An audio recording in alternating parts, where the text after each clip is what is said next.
This is the monument to the 73rd Ohio Infantry. It stands on the slopes of Cemetery Hill. This area behind me at the time was no man's land between the Union and Confederate lines. It's now an extension, an addition to the National Cemetery. And it was here in this no man's land during the battle in July of 1863 where one of the most remarkable stories of the battle took place. That's the story of two brothers in arms from the 73rd Ohio, Richard Enderlin and George Nixon.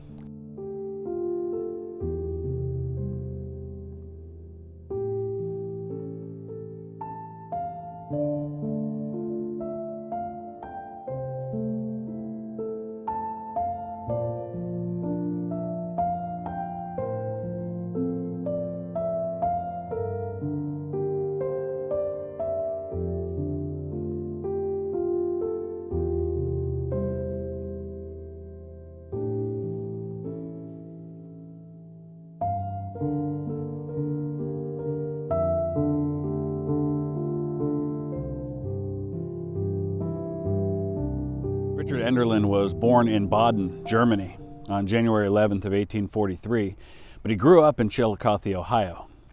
In November of 1861, a few months after the start of the Civil War, Richard joined the Union Army as a part of Company B of the 73rd Ohio Infantry.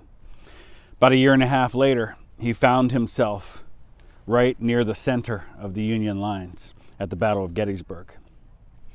Now, Richard Enderlin was not a rifleman in his company. He was a musician. But he voluntarily took up arms that day, in part to rescue a fallen comrade.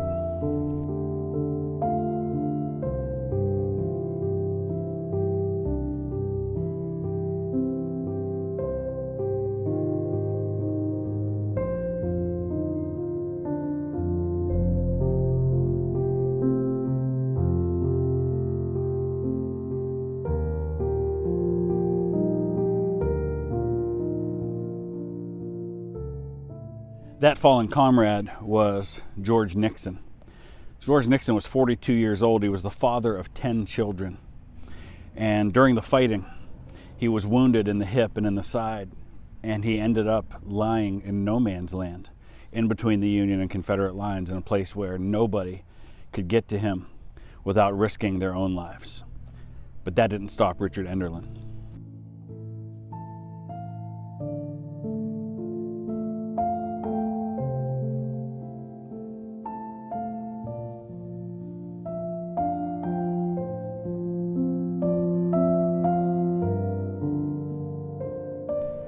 Enderlin could hear Nixon's cries of pain. He put down his instrument and he picked up a rifle. Despite the heavy volley of fire that was going back and forth between the rebels and the Union lines, Enderlin dragged the injured man back toward safety, finally picked him up and carried him on foot the final part of the journey back to the Union lines. For his extraordinary courage that day, that musician, Richard Enderlin, was promoted the following day to the rank of sergeant. 30 years later, he would be awarded the nation's highest honor for gallantry in action, the Medal of Honor. His citation reads, "Enderlin voluntarily took a rifle and served as a soldier in the ranks during the first and second days of the battle. Voluntarily and at his own imminent peril, went into the enemy lines at night and under a sharp fire rescued a wounded comrade." Enderlin continued on in his role as a musician until he was wounded in battle in the spring of 1864. He was then transferred to what was known as the Veteran Reserve Corps until he was discharged when the war ended.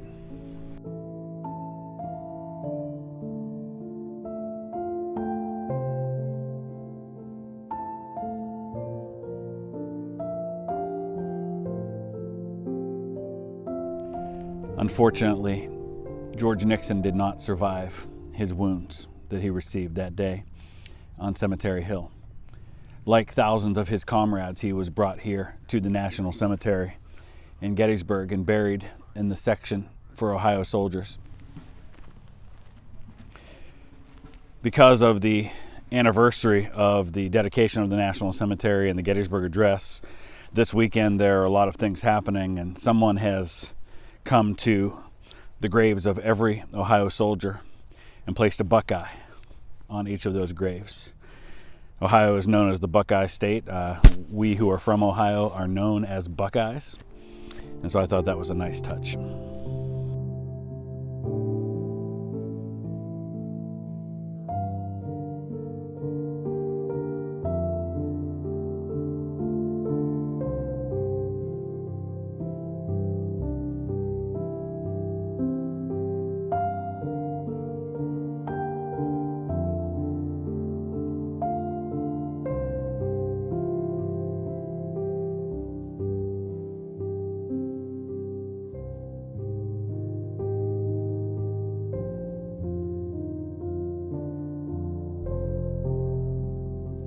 Richard Enderlin went on to live a long life.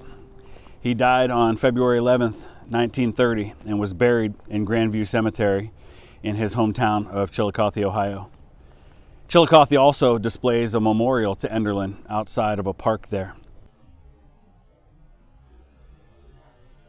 George Nixon's legacy lived on as well. 20 years after Richard Enderlin passed away, George Nixon's great-grandson was elected Vice President of the United States, and in 1968 he was elected President of the United States. His name was Richard Milhouse Nixon, George's great-grandson.